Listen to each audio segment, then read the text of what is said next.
At 4:45 a.m. on September 1st, 1939, the world changed. Within minutes, bombs were falling on Warsaw. Within hours, tanks had crossed the border.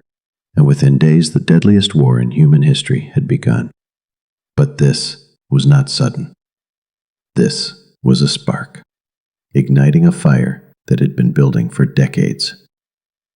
Adolf Hitler never hid his ambitions. In his book Mein Kampf, he wrote of Lebensraum, living space for Germans in the East. Poland stood in his way.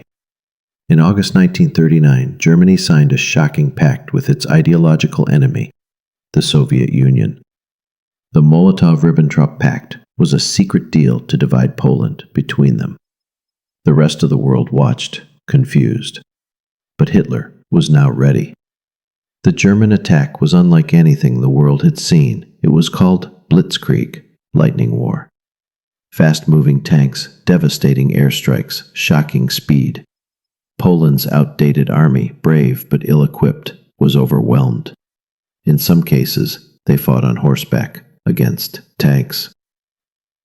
On September 17, 1939, from the east came betrayal. The Soviet Union invaded.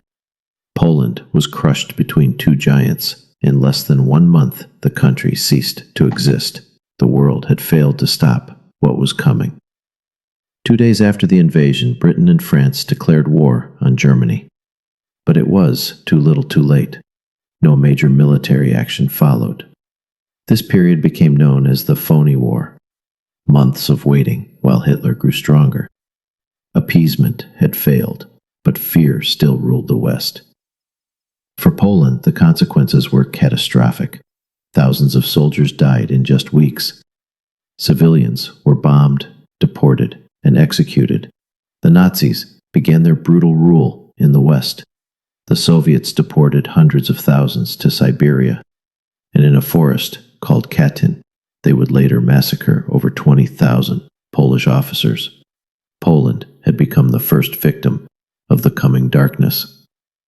The spark had become a blaze. Germany had won its first war with terrifying ease. The world was now at war, but few understood just how far it would go. This was only the beginning. SOF CTA. Like, subscribe, and continue the journey.